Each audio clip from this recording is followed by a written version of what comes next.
जय हिंद। जैसे कि आप देख रहे हैं तो 27 जुलाई यानी कि कल एक द हिंदू में एडिटोरियल आया हुआ है जिसमें जो माजिया है, माजिया एक चाइनीज है और ये जो चाइना की एम्बेसी है भारत में उसमें ये इंचार्ज है, राइट। तो देखिए इन्होंने कुछ लिखा है जो अभी एससीओ की मीटिंग हुई थी 4 जुलाई को, तो उसके बारे में बहुत कुछ बातें हमें जानने को मिलती है और चाइना की एक आइडियोलॉजी हमें समझ में आती है, राइट। क्योंकि हम जानते हैं अगर एशिया की बात की जाए तो उसमें भारत के जो ज्यादातर जो खिलाफ होता है वो चाइना ही खड़ा होता है। चाहे वो यूएनएससी में जो परमानेंट सीट की बात हो तो हमेशा जो है चाइना अपने वीटो शक्ति का इस्तेमाल करता है, जिसके कारण भारत एक परमानेंट मेंबर नहीं बन पाता है यूनाइटेड नेशन सिक्योरिटी काउंसिल का। तो ये देखते हैं क्या इसमें बताया गया है।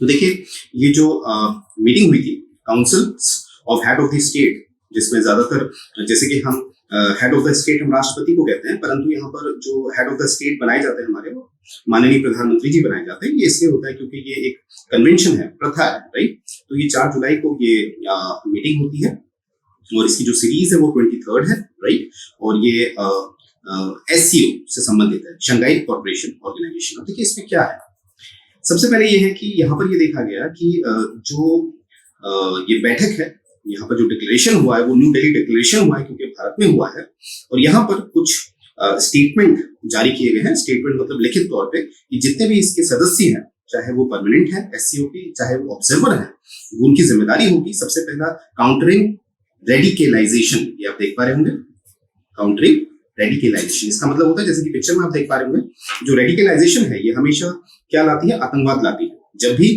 कुछ लोग सरकार के विरुद्ध काम करते हैं और ऐसा काम करते हैं जो अनैतिक होता है, मतलब ऐसे हथियार उठा लेना, तो इस तरह का जो ये प्रोसीजर होता है इसको हम रेडिकलाइजेशन कहते हैं। तो इसके विरुद्ध काम किया जाएगा मिलके। और दूसरा है एक्सप्लोरिंग कोऑपरेशन इन डिजिटल ट्रांसफॉर्मेशन। जैसे कि आप जानते हैं आजकल एआई आर्टिफिशियल इंटेलिजेंस का जमाना है, तो जितने भी मेंबर कंट्रीज हैं वो आपस में एक दूसरे की जो हेल्प है वो करेगी, जो भी उनके लेवल पे जो इन्वेंशंस हैं वो एक दूसरे से शेयर करेंगे, जिससे कि वर्ल्ड वाइड एक डेवलपमेंट हो, राइट।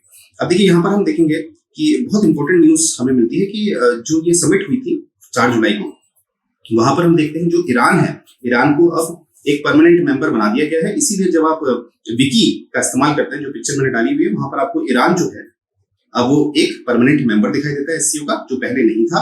और यहाँ पर हम ये भी देखेंगे जो बेलारूस है, बेलारूस को एक मेंबर स्टेट या उसको ऑब्जर्वर स्टेट कहेंगे, वो भी आपको दिखाई देगा। तो ये बहुत इंपॉर्टेंट है और इसमें कुछ स्ट्रैटेजी बनाई गई है इकोनॉमिक डेवलपमेंट की, यानी कि जितने भी सदस्य हैं वो मिलकर कुछ डेवलपमेंट की बात करेंगे। इकोनॉमिक उसका आधार होगा, वो उसका जो टारगेट है उनका है 2030 तक, ठीक है। तो यहाँ से ये पता चलता है कि जिस हिसाब से ये जैसे रेडिकलाइजेशन हो गया और जो आपकी डिजिटल जो ट्रांसफॉर्मेशन है उसके लिए काम कर रहे हैं, तो इस तरह से हमें पता चल रहा है कि किस तरह से इनका जो रोल है ये कहीं ना कहीं बहुत महत्वपूर्ण है, राइट। एससीओ फैमिली जो काम कर रही है पूरे दुनिया के लिए महत्वपूर्ण है, राइट। अब यहाँ पर हम देखेंगे जैसे कि आप जानते हैं इंटरनेशनल पीस डे जो यूनाइटेड नेशन जनरल असेंबली ने उसकी घोषणा करी थी कि 21 सितंबर को हम हर वर्ष ये इंटरनेशनल पीस डे मनाएंगे। अर्थात यूनाइटेड नेशन जनरल असेंबली ने बोला था कि कहीं पर भी जो भी बॉर्डर एरिया होते हैं दो देशों के बीच, वहां पर कोई भी ऐसा एक्टिविटी नहीं होगी कि वहां पर कुछ गोलियां चल रही हैं इस तरह से, राइट, यानी कि सीज फायर होगा, ठीक है। और यहाँ पर हम देखेंगे कि यहाँ पर SCO has been guardian of contributor to regional peace, यानी कि जो आजकल हमें वर्तमान में दिखता है, अगर मैं कुछ अपवाद होते हैं जैसे यूक्रेन और रशिया का जो विवाद हो रहा है, परंतु अगर इसको हटाते हैं हम तो हम देखते हैं कहीं ना कहीं अगर हम उसकी तुलना पहले के मुकाबले करें, पहले मतलब 1950 या 1970 के दशक में जहां हमें शीत युद्ध दिखता था, कोल्ड वॉर, उसकी तुलना में आज हमें कहीं ना कहीं वैश्विक स्तर पे एक शांति दिखती है। तो इसका कारण कहीं ना कहीं इसमें जो मेन भागीदारी करता है वो एससीओ भी करता है, ठीक है। और भारत इसका एक सदस्य है, तो इसीलिए ये गर्व की बात है हमारे लिए, ठीक है। और यहाँ पर हम गोल देखेंगे जो इस बार सम्मेलन हुआ था उसमें कुछ एक लक्ष्य की बात की गई थी। तो यहाँ पर सबसे पहला है मल्टीलैटरलिज्म की बात की गई। मल्टीलैटरलिज्म होता है जैसे कि आप पिक्चर से समझ पा रहे होंगे, इसमें ऐसा नहीं किया जाता है कि देश अकेले ही काम कर रहा है या देश किसी एक देश से मिलकर चल रहा है, यानी कि अकेले काम करता है तो यूनिलैटरल कहते हैं उसे, और जब वो दो देश मिलकर काम करते हैं तो उसे बायलैटरल कहते हैं, ठीक है। परंतु अब आज के जमाने में हम सबने मिलकर चलना है। मिलकर चलने का मतलब है मल्टीलैटरलिज्म, यानी कि जितने भी देश हैं वो आपसी मतभेद को भुलाकर अगर बात वैश्विक स्तर की है तो सबने मिलकर काम करना चाहिए।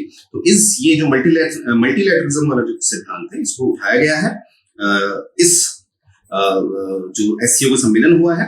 और जैसे कि हम जानते हैं अभी आने वाले 2 महीनों में क्या होने वाला है कि जो ब्रिक्स होता है, ब्रिक्स भी एक अंतर्राष्ट्रीय संगठन है जो कि इस बार उसकी अध्यक्षता करेगा साउथ अफ्रीका, और G20 आप जानते ही हैं उसकी अध्यक्षता कौन कर रहा है, भारत। तो यहाँ पर आपको दिख रहा होगा, ये एक उदाहरण दिखता है आपको मल्टीलैटरलिज्म का, राइट। दूसरा है जो जैसे कि मैंने बताया था, जिन्होंने ये एडिटोरियल लिखा है वो खुद चाइना की नागरिक है। तो वो देखिए चाइना का वो कमिटमेंट कर रही है, मतलब यहाँ पर हमें ऑब्वियसली हमें ये दिखेगा कि चाइना को एक हीरो बनाया गया है। वास्तविकता तो आप जानते ही हैं। फिलहाल हम देखेंगे कि चाइना का क्या कमिटमेंट है, कि चाइना कमिट करता है कि वो भारत के साथ काम करेगा, देखिए ये बताया जा रहा है, और साउथ अफ्रीका के साथ भी काम किया करेगा, और जो अन्य जो दक्षिण के जो जितने भी देश हैं उनके साथ वो काम करेगा। दक्षिण से यहाँ तात्पर्य है जैसे कि हम अगर जो पूरी पृथ्वी है उसको हम आप जानते हैं नदर्न हेमिस्फीयर और सदर्न हेमिस्फीयर कहते हैं, इसलिए सदर्न हेमिस्फीयर है इसका मतलब, ठीक है। और चाइना मिलकर काम करेगा ग्लोबल सिक्योरिटी इनिशिएटिव, ठीक है। वैश्विक स्तर पे जो सुरक्षा से जो संबंधित जितने भी नियम होंगे उसके लिए वो तत्पर रहेगा। वैश्विक स्तर पे जितना विकास है उसके लिए भी तत्पर रहेगा, और कहीं ना कहीं वैश्विक स्तर पे जो सभ्य समाज को बनाने की बात है उसके लिए भी वो तत्पर रहेगा। और इस तरह से आप देखे होंगे कहीं ना कहीं जो चाइना है वो क्या करेगा, विश्व के स्तर पे यानी कि वैश्विक स्तर पे शांति, सुरक्षा और भाईचारा लाएगा, ठीक है। तो ये बात आपने याद रखनी है। और देखिए यहाँ से कहीं ना कहीं हमें दिखता है, अगर ये मैं बात करूं world peace, security and prosperity, इससे क्या होता है, किसी भी देश में क्या होती है कि आपस में क्या होता है, मित्रता आती है, और वैश्विक स्तर पे ये फायदेमंद होता है। तो देखिए ये ज्यादातर हम देख रहे हैं इसमें चाइना ज्यादातर हमें विलेन दिखता है, परंतु जैसे कि मैंने बताया ये मा जिया ने लिखा है जो एक चाइना की नागरिक है, तो चाइना को हीरो तो बनाएंगे, राइट। तो यही सब मैं एंड कर रहा हूँ। जय हिंद।